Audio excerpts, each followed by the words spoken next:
तो किस हिसाब से आप अपने टाइम को मैनेज करते थे? कैसे लाइव क्लास अटेंड करते थे या रिकॉर्डेड देखते थे? रात को लगातार मतलब 3-4 घंटा अगर कितना भी टाइम हो सके मैं देता हूँ। और सुबह के टाइम में अगर कॉलेज छुट्टी रहा तो थोड़ा बहुत, अदरवाइज मैं रात को तो पढ़ता ही। संदीप, आपने रिवीजन के लिए बेसिकली क्या स्ट्रेटजी फॉलो की थी?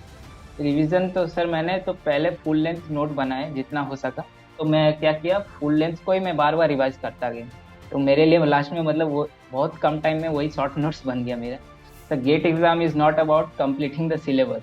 मतलब सिलेबस अगर कंप्लीट कर लिया तो आप, जरूरी नहीं कि आप टॉप 100 या कुछ भी आ जाएगा। रिवीजन बहुत इंपॉर्टेंट प्ले करते हैं यहाँ पे। थ्योरी आप कितनी भी पढ़ लो, लेकिन अगर आप प्रॉब्लम की प्रैक्टिस सही तरीके से नहीं करोगे ना, तो फिर उतना आपका कॉन्फिडेंस बूस्ट नहीं हो पाता। हेलो स्टूडेंट्स, तो आज हमारे साथ में है संदीप कुमार, और संदीप ने एक्सी ब्रांच में 71 रैंक स्कोर किया है। तो आज मिलते हैं और जानते हैं उनकी जर्नी। तो Sandeep, congratulations. Thank you sir. तो आप जो आपके जूनियर्स हैं, जो आगे आने वाले बच्चे हैं, जो प्रिपरेशन का स्टार्ट कर रहे हैं, उनको बताइए आपकी एग्जैक्टली आपने कैसे प्रिपरेशन किया, और ये जो रैंक 71 आई है, इसको लाने में क्या क्या चैलेंजेस फॉलो करने पड़े। सो डिटेल में चीजों को बताइए। Yes sir. तो मैं अपना बैकग्राउंड से शुरू करूँ तो मैं असल में पुरुलिया से हूँ, वेस्ट बंगाल। मैंने अपनी फाइनल ईयर में, अभी मैं फाइनल ईयर में हूँ जादवपुर यूनिवर्सिटी से, ओके। मैकेनिकल में। Yes sir. तो मैंने अपनी प्रिपरेशन शुरू किया था असल में सेकेंड ईयर खत्म होने के बाद, मतलब थर्ड ईयर के स्टार्टिंग से। तो तभी मैं, उससे पहले मैं बहुत कंफ्यूज था कि मैं एक कोडिंग प्रोफाइल में जाऊँ या कोर प्रोफाइल में जाऊँ। तो फिर मैंने ठान लिया कि असल में मैंने जेई एडवांस में ठीक ठाक रैंक आई थी। तो मेरे को आइडिया था कि कॉम्पिटिटिव एग्जाम में कैसे फेस करते हैं उसको। तो मैंने सोचा कि इसी लाइन में आते, गेट एग्जाम देते। तो फिर मैंने उसी पे डेडिकेट किया पूरा 1 साल, मतलब 2 साल किया। थर्ड ईयर में भी दिया था मैंने। थर्ड ईयर में बेसिकली उतना अच्छा प्रिपरेशन नहीं था मेरा। तो मेरा अप्रॉक्स 3.8 के रैंक आई थी। तो ओके, 3.8 की रैंक आई थी। हाँ, किस में, मैकेनिकल में या एक्सी में? मैकेनिकल, मैंने मैकेनिकल में भरा था बस। ओके। इस बार मैकेनिकल में आपकी रैंक क्या है? इस बार मेरा रैंक है 886। फोर्थ ईयर में, ओके। तो आपने कौन से बैच ज्वाइन किया था यहाँ पे पीडब्ल्यू में? पराक्रम ए बैच। पराक्रम ए बैच ज्वाइन किया था, तो ये किस मंथ में स्टार्ट हो गया था? तो ये आई थिंक अक्टूबर में हुआ था, 2022 में शायद, अच्छा। पहला में। ओके संदीप, एक बहुत मेजर डाउट रहता है बच्चों के दिमाग में कि कॉलेज के साथ में वो प्रिपरेशन को टाइम मैनेजमेंट कैसे करें। जैसे कि तुम ऑलरेडी कॉलेज में पढ़ते हुए अभी फोर्थ ईयर में हो, मतलब थर्ड ईयर में आपने प्रिपरेशन स्टार्ट किया, और आपने अटेम्प्ट दिया और पराक्रम बैच में आप जुड़े रहे। तो किस हिसाब से आप अपने टाइम को मैनेज करते थे? कैसे लाइव क्लास अटेंड करते थे या रिकॉर्डेड देखते थे? किस हिसाब से टाइम मैनेजमेंट किया ताकि बच्चों को हेल्प मिल सके? Yes sir. तो मैंने असल में, मैं लाइव तो नहीं देख पाता था, मैं असल में रिकॉर्डिंग ही प्रेफर करता हूँ, क्योंकि मैंने लाइव में असल में मैं उस टाइम कभी कॉलेज में रहता हूँ, कभी कहीं और रहता हूँ। तो मैं यूजुअली रात को पढ़ना प्रेफर करता हूँ। तो रात को मैं सारे लेक्चर्स कवर कर लेता हूँ। मतलब यूजुअली दिन में कभी ठीक ठिकाने, कभी कोई क्लास टेस्ट कॉलेज में हो जाता है, कभी की हो जाता है। तो मैं यूजुअली रात का टाइम फिक्स कर लेता हूँ पढ़ने के लिए। तो इसी हिसाब से मेरा प्रिपरेशन गया है। मतलब मैं उस रात को लगातार मतलब 3-4 घंटा अगर कितना भी टाइम हो सके मैं देता हूँ। और सुबह के टाइम में अगर कॉलेज छुट्टी रहा तो थोड़ा बहुत, अदरवाइज मैं रात को तो पढ़ता ही। और एक चीज संदीप, आपने जैसे कॉलेज कॉलेज के साथ कोई और मतलब लाइक जैसे टेस्ट सीरीज आपने कब से देना स्टार्ट किया?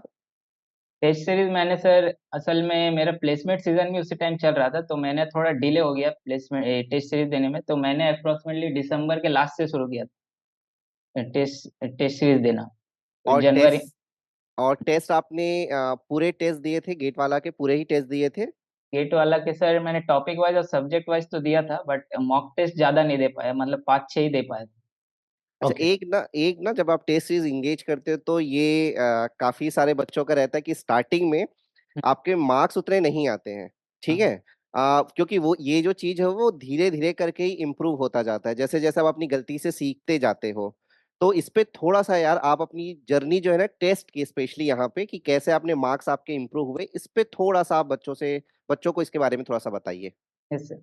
तो पहले सर मैं स्टार्ट करना चाहूँगा कि अगर कोई भी आप अगर टेस्ट सीरीज़ दे रहे हो तो पहले आपका एक अलग सेपरेट कॉपी होना चाहिए। मतलब एक अलग एक कॉपी में आपको टेस्ट सीरीज़ लिखना चाहिए और उसमें अगर जैसे आप कोई भी सब्जेक्ट वाइज़ या टॉपिक वाइज़ दे रहे हो, तो उसमें अगर कोई भी मतलब 10 क्वेश्चन 12 क्वेश्चन है, मतलब आप तो देख रहे हो कि रिज़ल्ट रिज़ल्ट तो तुरंत आ जाता है बट आपको एनालाइज़ करना होगा कि आपको कहाँ-कहाँ गलती हुआ है। मतलब उसको पॉइंट आउट करके आप अपने जो फुल लेंथ नोट बनाते हो, उसमें लिख सकते हो कि मैंने ये गलती की। तो अगर नेक्स्ट टाइम अगर उस आप उस नोट को भी देखोगे तो आपको याद आ जाएगा कि मैंने ये गलती की थी। तो इसी इसमें एकदम इसी राइट। हाँ, हाँ। यस सर, तो इसी इसी प्रोसेस में चलता गया मैं और फाइनली मेरा थोड़ा इम्प्रूव हुआ। लास्ट में मैंने मॉक टेस्ट भी थोड़ा बहुत 50-60 नंबर तक आ रहे थे। तो ओके। इसी प्रोसेस में मैं गया। अच्छा, यहाँ पे ना एक चीज़ संदीप कि आप अप्रोक्सीमेटली 7-8 मंथ आपने प्रिपरेशन की है डेडिकेटेड, तो इस दौरान क्या-क्या प्रॉब्लम आपको फेस करनी पड़ी? और ये जो पराक्रम बैच आपने लिया था, हुँ। इस बैच की वजह से आपको क्या-क्या हेल्प मिली बेसिकली? यस सर, चैलेंजेस बोलो तो एक तो टाइम मैनेजमेंट का बहुत इश्यू रहता है वर्क कॉलेज गोइंग में। तो उसके लिए तो आपको डेडिकेशन मतलब एक्स्ट्रा एफर्ट्स मतलब सोने का टाइम होना हो तो कम करना पड़ेगा या फिर कुछ ऐसा तो मैनेज करना होगा। नहीं तो थोड़ा टफ हो जाएगा लेकिन टाइम कॉलेज गोइंग के लिए। बाकी पराक्रम बैच में देखो तो मतलब एक तो बहुत ही अफोर्डेबल बैच है ये पीडब्ल्यू का और सब सिस्टमैटिक इतना डीपीपी वाइज़ मतलब डीपीपी मेरे को बहुत हेल्प किया ये मैं बोलना चाहता हूँ। डीपीपी मतलब 10-12 क्वेश्चन जो भी होते हैं, अगर वो आप ठीक से कर पा रहे हो मतलब डेली अगर आप लेक्चर देख के उसको कर रहे हो, तो आई थिंक बहुत हेल्प मिलेगा उससे। तो डीपीपी एक्चुअली डीपीपी में मैं यहाँ पे डीपीपी बेसिकली आपके पास डेली प्रैक्टिस प्रॉब्लम ही होता है, जिसमें आपके पास अच्छे लेवल के क्वेश्चन जो है स्टूडेंट्स को देते हैं ताकि वो कर पाए और साथ में उसका जो कंप्लीट वीडियो सॉल्यूशन है ये भी हम बच्चों को देते हैं। तो बच्चे पहले उसको ट्राई करते हैं और जब नहीं हो पाता उससे तो एक बार वो फिर गो थ्रू करते हैं वीडियो सॉल्यूशन से।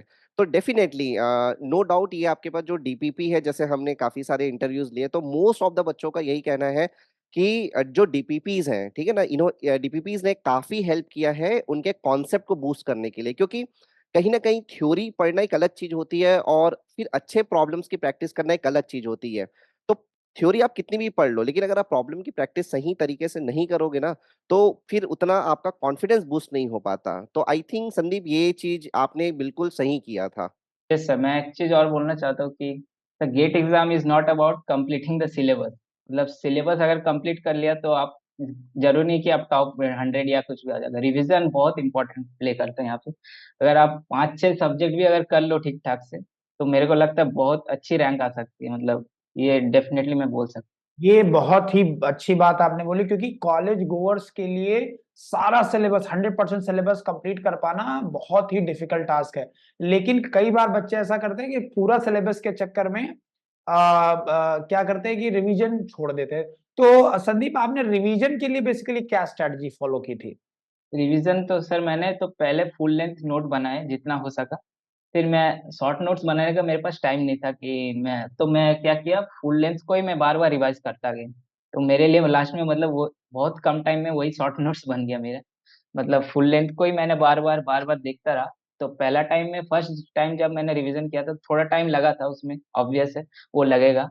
मैंने वो न्यूमेरिकल सॉल्व्ड एग्ज़ाम्पल सब साथ में किए थे रिवीज़न के टाइम। तो फिर उसके बाद थोड़ा-थोड़ा जब सेकंड टाइम, थर्ड टाइम करते गया तो टाइम कम लगेगा तो ज़्यादा इश्यू नहीं हुआ। मेरे को शॉर्ट नोट्स बनाने का मतलब टाइम तो मिला नहीं वरना बनाता मैं। बट इसी के कारण इस प्रोसेस को करते गया मैं, तो हो गया। क्या संदीप आपने एक्सी में कौन-कौन से सेक्शन चूज़ किए थे? यस सर, मैंने किया था सॉलिड मैकेनिक्स और फ्लूइड मैकेनिक्स। ओके। अच्छा, यहाँ पे ना ये मैं पहले भी दूसरे जो स्टूडेंट्स हैं उनको भी मैंने ये पूछा है। आप मुझे एक चीज़ बताइएगा, क्योंकि ये काफ़ी सारे बच्चों का ना ये डाउट रहता है कि जब एक्सी में आप मेनली आपके पास 3 सेक्शन मैकेनिकल वाले चूज़ कर सकते हैं, राइट? हुँ, थर्मोडायनामिक्स हो गया, फ्लूइड मैकेनिक्स हो गया और आपके पास सॉलिड मैकेनिक्स।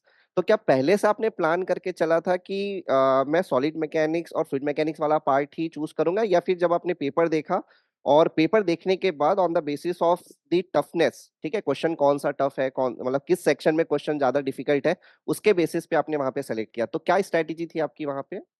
तो एक्चुअली ये तो तीन सब्जेक्ट है, सॉलिड मैकेनिक्स, फ्लूइड मैकेनिक्स और थर्मो में से ये थर्मो मेरा मतलब उतना अच्छा से रिवीजन हो नहीं पाया था उस टाइम। तो मैं मेरा डिजाइन वाला पार्ट बहुत स्ट्रांग था, मैंने उस पे तो मेरे को पता ही था मेरे को वो देना है। और फ्लूइड मैकेनिक्स मेरा ठीक ठाक था।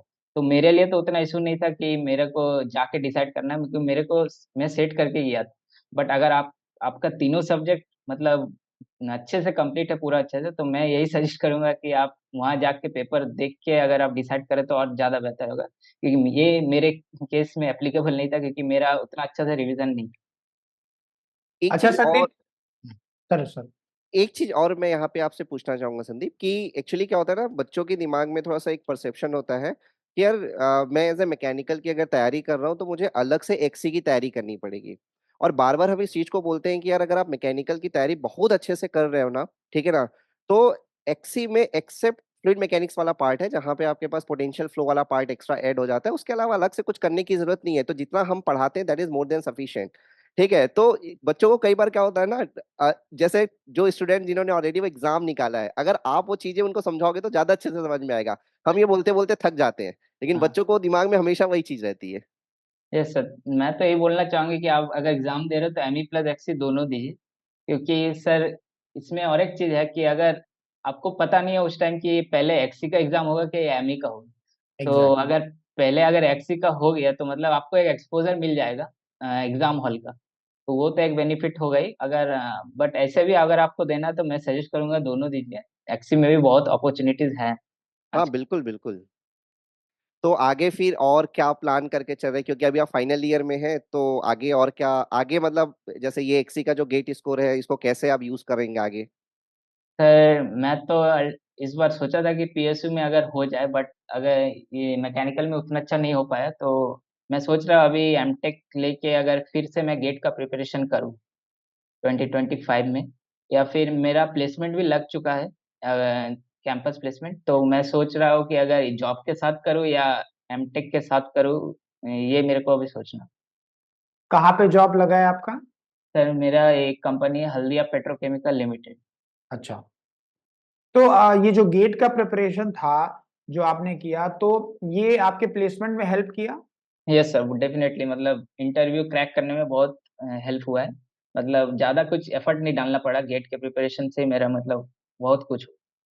अच्छा, एक चीज और कि जो आपने ये अच्छी 71 रैंक सिक्योर की है, इसमें आपको क्या लगता है कि गेट वाला का कितना रोल रहा है? ऑब्वियसली सर, मतलब इससे अच्छा प्लेटफॉर्म मेरे को तो नहीं मिला। मतलब इतना अफोर्डेबल में और क्वालिटी कंटेंट एकदम क्रिस्प, सिलेबस सिलेबस के अकॉर्डिंग, मतलब I think this is the best platform I for. Okay okay. अच्छा, आप थोड़ा अपने फैमिली बैकग्राउंड के बारे में बताइए कि आप कहाँ से आते हो और कहाँ पे स्कूलिंग हुई है, पेरेंट्स क्या करते हैं? तो मैं सर असल में पुरुलिया से हूँ, झालदा। पुरुलिया डिस्ट्रिक्ट पुरुलिया में है, झालदा वेस्ट बंगाल। तो मैंने अपनी 10th वहीं से की है। और मैंने 12th किया था मैंने बोकारो झारखंड, दिल्ली पब्लिक स्कूल बोकारो से। और फिर मैंने एक एक साल ड्रॉप किया था, मैंने कोटा भी किया था for my JEE preparation. Okay. तो फिर कोविड के कारण अनफॉर्चुनेटली फिर आना पड़ गया मेरे को। उतना अच्छा प्रिपरेशन मेरा ट्रैक पे नहीं था। तो फिर भी मैं क्वालिफाई तो कर गया जैसे तैसे। तो यही था। और मेरा अगर फैमिली के बारे बैकग्राउंड में देखे तो मेरे पापा बिजनेसमैन है। गेहूं का मशीन है। अच्छा। और मेरे मम्मी तो हाउसवाइफ है, और मेरे एक बड़े भैया हैं, अभी एक परसिस्टेंट परसिस्टेंट नाम का एक कंपनी उसमें जॉब करते ओके ओके। सो काफी इंस्पायरिंग लगा आपकी जो बातें आपने बताई, और पढ़ने का तरीका बहुत अच्छा था आपका। तो इस बार अब ये डिसीजन तो देखिए आपको ही लेना है कि आपको एमटेक करते हुए अगली बार गेट देना है या फिर जॉब करते हुए देना है। तो ये डिसीजन तो आपका ही बेस्ट रहेगा, लेकिन ये है कि मुझे ऐसा लगता है कि अगर आप एक बार और डेडिकेशन के साथ, आपके पास डेडिकेशन ऑलरेडी है, आपको ट्रैक पता है, आपने ऑलरेडी जेईई एडवांस में भी अच्छा किया हुआ है, गेट में भी इतना अच्छा किया है, तो ट्रैक और सारी चीजें आपको पता है, अच्छा करोगे तो नेक्स्ट बार हम लोग बैठे होंगे यहाँ पे, शायद आप top rank, top 1 2 yes 3 sir. 10 under 10 mechanical में लेके आ रहे होगे। तो अच्छा, एक चीज मैं और यहाँ पे पूछूंगा आपसे संदीप, कि जैसे मैकेनिकल में आपकी रैंक थोड़ी सी स्लाइटली मतलब पीछे है, तो आपको क्या लगता है, मतलब कहीं प्रैक्टिस में कमी हुई थी? क्योंकि आपका प्रिपरेशन तो ठीक ठाक ही चला था जहां जितना मुझे समझ में आया, तो आपने क्वेश्चंस की प्रैक्टिस कम की थी या थोड़ा सा रिवीजन वाला पार्ट लैग किया, तो बेसिकली क्या प्रॉब्लम हुई थी वहां पे? तो मैंने जैसे कहा सर, मैंने मॉक टेस्ट उतना नहीं दे पाया था। मतलब पेपर देने की जो स्ट्रैटेजी होती है, मैंने मैंने असल में फॉलो किया था कि मैंने पहले एप्टी देना है, फिर टेक्निकल में घुसना है। तो मैंने यही एग्जाम के दिन भी फॉलो किया। तो एग्जाम के दिन पता नहीं एप्टी मेरे को लगा थोड़ा डिफिकल्ट लगा, तो मैं उस टाइम थोड़ा पैनिक हो गया था। मतलब थोड़ा क्वेश्चन बन नहीं रहे, तो थोड़ा कॉन्फिडेंस भी लो चल गया। तो फिर उसी कारण से मेरे को लगता है जितना और 10 मार्क्स बढ़ना चाहिए था, उसी के कारण शायद नहीं बढ़ पाया मेरा। सिर्फ अभी स्टैट मैकेनिकल में कितने मार्क्स हैं आपके? मेरे 54 हैं। तो अगर आपका काम तरीके से सही तरीके से अगर आप दे पाते, या फिर आपको जो उस समय का मेंटल प्रेशर अगर एकदम नॉर्मल जैसा रहता, तो मुझे लगता है आप 62-64 तक जा सकते थे। 64-62 में तो मुझे लगता है अंडर 200 रैंक आ जाती। क्यों संदीप सर? हाँ बिल्कुल बिल्कुल सर, बिल्कुल। और इस बार आई थिंक यार ये प्रॉब्लम ना काफी अच्छे पढ़ने वाले बच्चों के साथ गया है, क्योंकि जब जैसे आपकी जो स्ट्रैटेजी है ना, सेम स्ट्रैटेजी बहुत सारे स्टूडेंट्स फॉलो करते हैं कि पहले वो एप्टी सेक्शन पे अटैक करते हैं और उसके बाद वो टेक्निकल पार्ट पे जाते हैं। अब एप्टी सेक्शन पे एक्चुअली क्या हुआ कि 2-2 मार्क्स के 2 क्वेश्चंस थे, उसमें आपके पास एमटी आ गया। तो जिस भी बच्चे ने सर उसको ट्राई किया होगा और नहीं बना होगा, तो कॉन्फिडेंस तो उसका वहीं पे गिर गया होगा। तो इसीलिए जो हम बात करते थे शिवम सर कि एमटीए का इम्पैक्ट शायद ऐसे देखने को ना मिले कि मार्क्स टू ऑल गया है, लेकिन बिल्कुल इस तरीके से कॉन्फिडेंस लूज करने में वहां पे प्रेशर आ जाएगा बच्चों को। ठीक है, ये बिल्कुल गया है बच्चों के ऊपर, इसका इम्पैक्ट पड़ा है। बिल्कुल सर, और ये जीता जागता एग्जाम्पल हमारे सामने बैठा हुआ है। बिल्कुल। इसका एमटीए की वजह से लोगों को लगता है एमटीए अगर हो गया, क्वेश्चन गड़बड़ था, तो भाई सबको मार्क्स मिल गया, इसमें क्या ही टेंशन है। पर एक्चुअली टेंशन वाली बात है। अब इसी बच्चे का आप देखिए, जब इसने एप्टीट्यूड में टारगेट किया और उसके 2 क्वेश्चन गड़बड़ होने की वजह से कितना टाइम लॉस हुआ, कितना मेंटल प्रेशर आया। तो वो चीजें मुझे लगता है कि आईआईटी को समझनी चाहिए, और सही तरीके से पेपर फ्रेम होना चाहिए। तो संदीप, और कुछ लास्ट में आप बच्चों को गाइडेंस के लिए, कि अगर वो फोर्थ ईयर में रहते हुए, थर्ड ईयर में रहते हुए प्रिपरेशन करना चाहिए, तो कौन से ऐसे 3 पॉइंट आपके हिसाब से हैं जिन पे उनको बहुत ज्यादा फोकस करना चाहिए? तो पहला तो ये आपको कंसिस्टेंट रहना ही होगा। चाहे आप दिन के 2 2 घंटे या 3 घंटे जितना भी पढ़ रहे हो, डेली आपको पढ़ना होगा, ये तो श्योर है। और आपको पढ़ने के साथ रिवीजन बहुत इंपॉर्टेंट, रिवीजन आपको करना है। और और यही 2 पॉइंट मेरे हिसाब से बहुत ये मैटर करते अच्छा, हैं। एक चीज और मैं यहाँ पे पूछूंगा, जैसे आप क्लासरूम में जब आप पराक्रम बैच में आप थे, ठीक है, आप पढ़ रहे थे, तो नोट्स आप साथ में बनाते थे? क्योंकि काफी सारे बच्चों का ना ये प्रॉब्लम रहता है कि वो नोट्स बनाना नहीं चाहते। ठीक है, मतलब जैसे, तो क्या आपने प्रॉपर एक नोट्स बनाया था? यस सर, मैंने तो लाइव लेक्चर नहीं देख पाता था, मैंने जैसे बोला, तो मैंने रात को रिकॉर्डेड लेक्चर के साथ ही मैंने नोट्स बनाता था डेली। प्रॉपर लेक्चर के साथ ही बनाता था। तो ये तो जो हम बोलते हैं ना यार कि नोट्स बनाना इंपॉर्टेंट है, तो ये आपने जो रैंक होल्डर्स है, जो इस साल जिन बच्चों ने रैंक लाया है, आप उनसे भी यही चीज सुनोगे कि क्लास में नोट्स बनाना जरूरी है। ये मत सोचिए कि आपके पास पीडीएफ तो हम आपको मिल जाता है, लेकिन साथ में ना क्लासरूम नोट्स भी इंपॉर्टेंट होता है। सर मतलब एक चीज और है कि आपको अगर कहीं पे इन्वेस्ट करना हो, तो आप अच्छे कॉपी में एक मतलब ले सकते हैं नोट बनाने के लिए। वो इन्वेस्टमेंट आपको काम आएगा बाद में। बिल्कुल एग्जैक्टली, बिल्कुल। मैं ये आपने जो पॉइंट बोला है, आप मेरे प्रीवियस लेक्चर जाके देखेंगे, तो मैंने ऑलमोस्ट सारे बैचों में ये बात मैं जरूर बोलता हूँ कि आप अच्छी कॉपी खरीदिए, अच्छे कलरफुल 1-2 कलर के पेन खरीदिए, और प्रॉपर नोट्स बनाइए। ऐसा नोट्स बनाइए कि नोट्स से आपको प्यार हो जाए। और हम्म। जब पीडब्ल्यू गेट वाला आपको इतना अफोर्डेबल प्राइस पे मिल रहा है, तो कहीं ना कहीं तो आपको इन्वेस्ट कर ही सकते हैं ना। और वो सर, वो इन्वेस्टमेंट ऐसा है ना, वो लॉन्ग टर्म इन्वेस्टमेंट है। आप जब भी कोई भी एग्जाम देने आप जाओगे ना, तो उन जो कॉपीज आप बनाए हो उनको एक बार आप पलट के जरूर जाओगे। यस। तो इतना इन्वेस्टमेंट तो करना पड़ेगा। चलिए, थैंक यू संदीप, बहुत अच्छा लगा आपसे बात करके, और आपका ये वीडियो देख के बहुत सारे बच्चे इंस्पायर होंगे। राइट, और हम चाहते हैं कि गेट वाला में आप जैसे लोग आएं, जिनकी वजह से हमारा नाम होता है, हम लोग जाने जाते हैं, राइट? आपका रिजल्ट ही हमारा रिजल्ट है बेसिकली। तो इस बार आप जैसे बच्चों ने ही हम लोग का नाम बहुत रोशन किया है, तो थैंक यू, है ना? फिर thank you. Hopefully will meet next year. Sure sir, sure sir. है ना? थैंक यू चलो, sir. Thank you so much and wish you all the best Sandeep. One more thing I would like to add here कि अगर आपको in between, अगर आप preparation continue कर रहे हो, इन बिटवीन कोई भी हेल्प लगता है, गेट वाला इज विद यू, और किसी भी टाइप का हेल्प लगता है, यू जस्ट आस्क अस, हम लोग उसको आप करेंगे। किसी भी टीचर के साथ जिससे आप रीच करना चाहो आप रीच कर लो, कोई भी प्रॉब्लम आपको आ रही है आप बिल्कुल कनेक्ट कर सकते हैं, श्योर सर, थैंक यू है सर। ना? So wish you all the best and thank you. Thank thank you. You.